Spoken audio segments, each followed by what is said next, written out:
All right, here we are, Impact Influence Radio, right here on Opera, and today's broadcast is brought to you by Blinds of Sacramento. Sacramento's complete solution window covering experts. Give them a call, 916-790-8689 or blindsofsacramento.com. Now today, I've got a lovely lady in here. We met at one of Aaron Provenzel's M&O events a couple of weeks back. Emily Coviello. Did I get that? You did, in the flesh. Boom, boom. All right. So we're going to be learning about who you are and what you do and what you're doing. And as I tell everybody, nobody really cares what we do for a living. They just want to know about us. So let's talk about us. Let's do it. Yeah, figure it out. So who is Emily Coviello? Isn't that the lifelong question that we want to answer? We're all still trying to figure it out. What I want to be when I grow up? Who am I? So I do think about this often, and a lot of people will put what they do for who they are, right? Okay. You have people in professions like a professional football player, and they find their value and their worth in, oh, I played for this team, I am a football player. When that's what you do, that's not who you are. So for me, I do find my identity in Christ. Very interesting. Very interesting, because if you were to ask me who I am and what I do or who I am, I'm an entrepreneur. And I am just who I am. Everything that I do from the moment I get up to the moment I go to sleep rotates around my business. And that's just the way it's been for the last 30 years. It's all I know. Yeah. I don't know anything else. But I will say that I'm a very, very, very spiritual person. I'm not a religious person, but I'm a very spiritual person. But I don't know if I would define myself that way. Yeah. I think when you kind of go through life maybe without having a relationship with God, and then you do have one in your life, and you just, the difference of who you are with and without God. I think for me, where I was with, I grew up in a really rough situation, and music was always my outlet. And so I always wanted to be a rock star. And so, I pursued, and then, that wasn't working. But it wasn't. I mean, you can only make so little money before you're like, I got to do something else. And so I started my motorcycle business. I did that 18 years, and then started dabbling in Ferrari and built my Ferrari parts brokerage up until the end of the recession. And that's where all my Ferrari stuff today comes in, is now introducing the next generation. So everything, even my passions, my music, my books, the movies, all the stuff that I do is my business. It's all, that's who I am. Right. That's it. Don't get me wrong. I am an entrepreneur to the core. Yes, to the core. We were going to talk about that. So my first business, I remember being like 6 years old, and I would just go and pick up all the newspapers around my community or my neighborhood and redo a route by myself. Stealing other people's newspapers. And then I'm not putting it back, but I would have my own route that I would create and get up and do this. And then my actual first real business that people gave me money for, I had a shoe shining kit. Okay. And I was about 8 years old. And I did live in a pretty affluent community. And so I would just knock door to door on my neighbors. Adorable little brunette Italian girl coming in with my shoe shine kit. That sounds amazing, actually. And honestly, I think they give me $20 a pop. That's so in the 90s, yeah, I loved that shoe shine kit. So my first concept of building something original of a business, I was in high school what do they call it? The transformation class, like going from middle school to high school. So it's it's summer school of 8th grade going into 9th grade. And I wanted to build a skateboard business called American Skateboard Supply. Again, when you're a 12, 13-year-old kid, everything has to be immature. And so what is the acronym for American Skateboard Supply? ASS. Of course, we had to call it ASS, right? It's so stupid. Did you do anything with it? No, but yes, but no. It came much later in life. And so American Skateboard Supply, the whole idea was all the kids at school needed skateboard stuff. So my idea was to just buy the stuff out of the catalog that they were all buying it from, and then mark it up and sell it to them. But the concept was there, but why would they just buy it from the catalog and then I'm buying it from, because we were all buying from the same catalog. And were you selling this on campus? I was selling it on campus, but I never sold anything. The idea was there. I did get into the skateboard business. Not very many people know this, but if you go back and look at the old pictures of my retail store at Sunrise Mall when I had it, you'll see lots of skateboards in the windows. And so it was called Sacramento Skateboard Company. And yes, at that point, that was in 2011, 2012, I did launch the skateboard business finally, and we did manufacture our own skateboards, and we had a couple of local kids that were team riders, and we had our own little skateboard team. We also helped raise money for the Yuba City Skate Park when they were doing it, and we donated a bunch of skateboards to the kids, like 100 skateboards to the kids. That's awesome. And raised money for this. So we helped raise money to build the skateboard park in Yuba City. We've got a few skateboards in our garage, but I feel like my skateboarding days have passed. Yes, mine too. When I was 140 pounds, I could skateboard. Now I'm 240 pounds. It's not going to happen. I feel bad for those kids. I get on there and I'm like, here, let me try something. And I just stand on it. I'm like, I'm going to break this thing. You're going to break a bone. Right. I do remember for my 10th birthday, I did get a signed Birdhouse skateboard from Tony Hawk. I was going to say, it's got to be a Tony Hawk if it's Birdhouse. I loved it, and it was so cool. The back of it was a baby blue, and it had, she almost looked like Emily the Strange on the back. I loved that thing. It's ringing a bell, but it's not. But I do remember he had a very popular deck in the late 90s that was baby blue, but maybe there was a bunch of them. I don't remember. Mm-hmm. I always rode the Santa Cruz. Skateboarding is not a crime. And I rode 8-inch decks with independent trucks and 60 millimeter Spitfire wheels. Perfect. That was my go-to. Wow, the 90s were so good. I know, right? The fact that we can still remember all that stuff. They're coming back. Oh, all of that stuff's coming back. It absolutely. Really is. Even the companies. I was looking at, so I rode GT bicycles back then. And so Wait, hold on. Have you seen the movie Rad? No. Oh my gosh. I don't watch movies. No, it's a 1986 movie. Oh yes, I know this. The yes. Okay, I was thinking Crew Jones on Hell Track. Well, the other thing that was interesting is this was during that time where Chips, the TV show Chips, was, and they did a whole series, a whole like BMX series on the show Chips. It was a whole thing back then. That was the 80s. That is yes. That was one of my. I thought maybe that they were bringing the movie back or something. No. Okay. No, but I was looking on eBay at my old GT bicycles on eBay. They're like $3,000 now to just get an old bicycle that we had in school. Yeah, it's crazy. It's crazy. My daughter, when she was in, she's going to be 15 next month, but when she was in the 4th and 5th grade, she had her own little business called Fidgets and Gidgets, and she sold fidget toys. Well, she would take orders on campus, and I'd pack them and give them back to her. And then she got in trouble for selling them on campus. So we didn't get in trouble for selling stuff. And so what I was doing is I took my early music. This is a sophomore year of high school, I want to say. And so what year would that be? 1997-ish.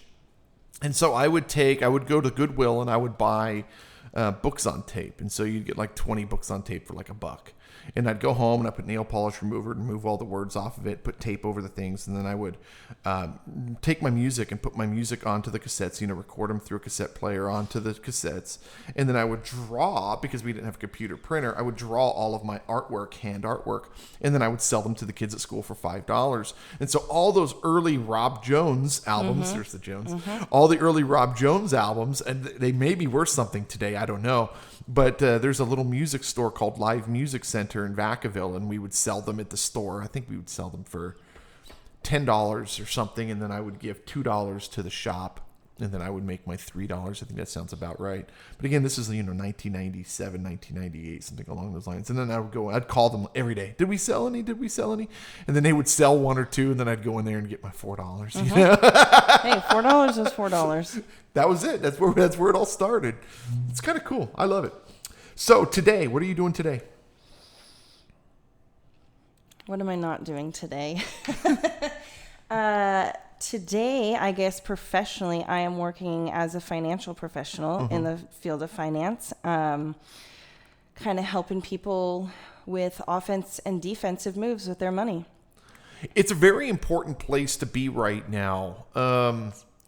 It's extremely volatile. It's you have to protect yourself. You have to protect your asset. You have to protect your finances. But what I always find is there's so many options out there. What's the right option? And that's where hiring the right people to understand this stuff.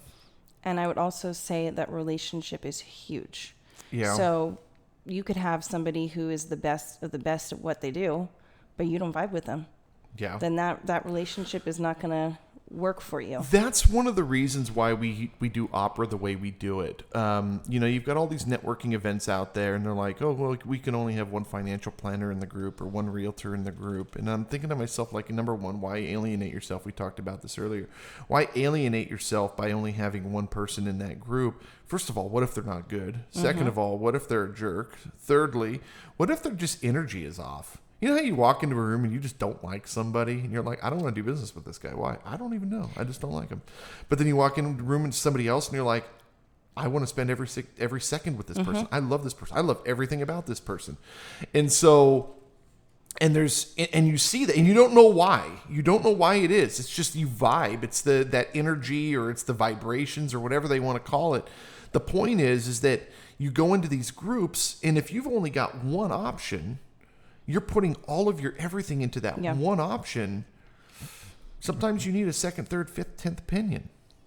Agreed. And it goes vice versa as well. I get to choose who I want to work with. If I find that a client is I love it. Not nice. I love it. And I don't vibe with you, then cool, we don't get to do business. I love it. Yeah, because what I do, it's not a one-time transaction. I don't get fired very often, but I will let them go first. Yeah.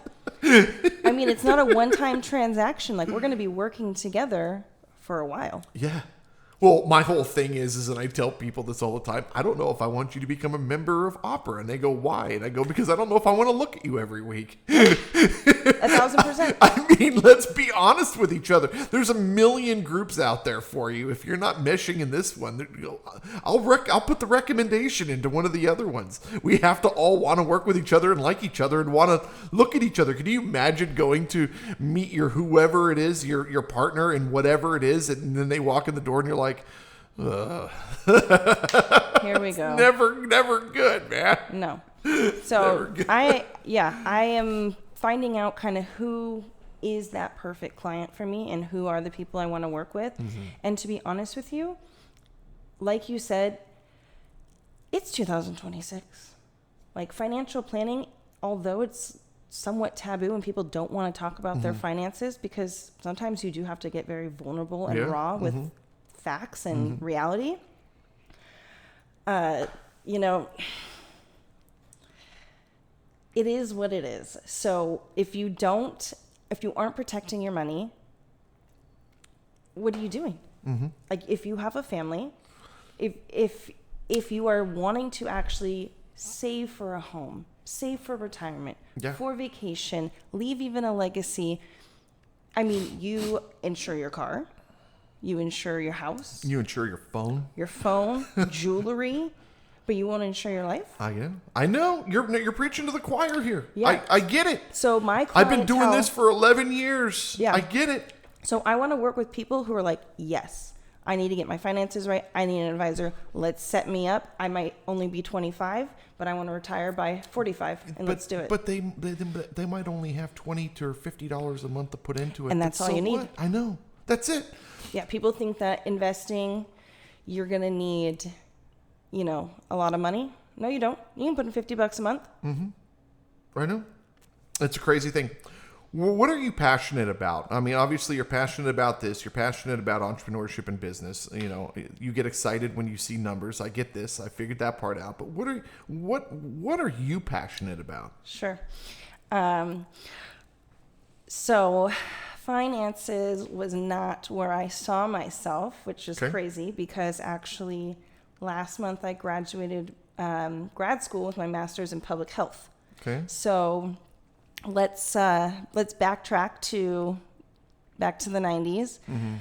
I wanted to be a nurse. Okay. And then I started my nursing courses, and I said, well, I can be a little bit more than a nurse. So kept doing schooling. Well, you know what? Why don't I just be a doctor? Mm-hmm. I did pre-med. And then I realized I did not have $400,000 for medical school. Mm-hmm. So I decided to get my bachelor's in health sciences, and specifically with emphasis on community health, because I wanted to bring back concierge medicine and go Mm-hmm. from home to home and community to community and practice medicine. Mm-hmm. Well, fast forward, didn't have the money for that, nor did I want the debt for that. So I decided to go to grad school and get my master's in public health because I want to make a difference in the community. So what got you into finance? Honestly, in 2020, when we were all locked down for COVID, I love business development. And I was like, you know what? I'm going to start Coviello Consulting. And I did. And I had some clients and did some work. And my girlfriend, who is a great financial advisor, I would send my clients to her first and say, hey, you need to go get your money right to see if you can even start up a business. And she said, Emily, I'd love for you to also get some licensees, and then I can, get a kickback. So that's how that started. So I've had my licensees since 2020, and I had never done anything with it. Every 2 years I'd renew my license. And then upon graduation, so I forgot, I've also been a teacher for the past 10 years. So coming from education. What were you doing at a school or? Yeah, so I was teaching at a bilingual elementary school, and then moved into private middle school and high school. So I used to teach Spanish to the little ones, and then science and math to my middle school and high schoolers. But as much as I loved teaching, and at one point it was extremely rewarding and fulfilled multiple buckets that were overflowing, it started to take a little too much from me. Talk with Morrow. Yeah, so it was just starting to take more from me than it was giving. And so I said... Deborah Morrow. So she's down. one of our members. She's a realtor, but she was a elementary school teacher for years and years and years and years, and it was just weighing on her. And she's like, you know what? I can still help families and still help kids. I'm going to do it this way. And it's it's not about the money, but if you are putting in a lot of work. Well, my understanding is you can't even use the Schedule C anymore as a teacher, meaning you can't write off school supplies and all that stuff. That was one of the things that they changed a few years back. That's my understanding. Maybe I'm wrong. I'm not a CPA. Talk to your CPA about that. But he writes my stuff off. The teacher? Yeah. So I don't know. I look at it like, man, you have to really, really be in that space for the kids. Otherwise, it's not going to work. No. And it's crazy because it used to be a profession. I know. Where you could make a decent living for your family with the retirement, with the pension, and now it's very minimal. Well, just because everything got so damn expensive. Exactly. Yeah. Exactly. What type of client are you looking for? Again, somebody who wants to do business. I don't want to chase after somebody to say, hey, I think that you really should do this with your money. I think you should be protecting it. Well, you never want to strong arm anybody into anything anyway. It's, you know, you either they have to make the decision for themselves. Right. And then in this business, we run off of referrals. And so, yeah, the more referrals, the better. But it's reaching out to people who maybe have even been, actually, that's on my list to do this week, is I've had people running through my mind for a few weeks now. I'm like, Emily, you got to reach out. You have to reach out because you never know. And so I feel that, yes, I transitioned from healthcare to education and now to finance. It's still allowing me to help people just in a different way, right? So helping families leave legacies. I think that's huge, right? Yeah, but what is that? Right, and that can look different to everybody else. People don't know what they don't know. And so when you can make your money work for you and have your money make more money, call me. Right? Pretty simple. 916-220-7820, license number 417-6777. No, I got that wrong. 417-7677. License number 417-7677. Okay, back to the phone number. 916-220-7820 with Northwestern Mutual. I like you. There's just something about you that's very refreshing, and I'm really excited to see where everything goes. I really hope that you stick around with the group. I really do. I hope that you stick with the group. I think you've got great energy. I think there's something that's very interesting about this magazine and I say that everyone has something in their eye. I don't know what it is. I don't know if it's a sparkle. I don't know if it's a fire. I don't know. I don't know if because we're all tired, our eyes are sunken in. I don't know. I have no idea. But this group has something about them, and you can see it in their eye, and you absolutely 100% fit that. And when you come into our group and you see our group, you'll know exactly what I'm talking about. I feel it already, and that those people want to make a difference. Yeah, there's just something. There's a determination that it's almost like it's something that they can't teach you. Yeah, no, it's separating. Because I've dated people that I once told myself, I was like, I'm never going to date anybody who's not an entrepreneur because they didn't have that same mindset as me. Man. Well, and not even, you could be making $100,000 plus a year by your 9 to 5, and that's good enough for people. And that's not saying that that's right or wrong. Yeah. But for me, I'm like, what else are we doing? Well, the problem I have is I don't have a TV in the house. Good. I have no television. Yeah. People look at my house and go, what, you have nothing in your house? Oh, no, my house is badass. My house looks like Old English. I'm from England, so everything in my home, blue leather tufted with, big oil paintings. And my house is freaking gorgeous. But it's there's no TV in the house. And so, what do you do? I don't watch television. Well, what do you do? I work on my business. Read books. You can't be married to or dating somebody that isn't driven and focused because they're lazy, and you're going to be working all the time, and there's going to become friction because you want to do what you do, or you need to go out of town or whatever, and you need to make sure that your partner is okay with that. Yeah, I think on the lines of that, I've had some pretty crummy partners, but now at 38 years old, revealing those actual qualities that are important in one. Yeah. Which would be hard work, determination, tenacity, being able to get back up, resilience. Yeah. And then just absolute, lunatism. You watch Bill Burr? Sometimes, yes. I'm very much like Bill Burr. Just absolute lunatic. Just going at 1,000,000 miles an hour all the time. People are like, you need to relax. Oh, I'm relaxed. That's not relaxed. Oh, I'm relaxed. Right. And then you're going to find somebody who just completes you. Yeah, there you go. All right, so Emily Coviello, 916-220-7820. Hey, thank you so much for being here. Thank you for inviting me. I appreciate it. Thank you guys so much for listening, and we will see you next time. Bye-bye. And I'll see you tomorrow. Tomorrow? Tonight. Cocktails with the CEOs. All right, bye-bye, guys. Bye.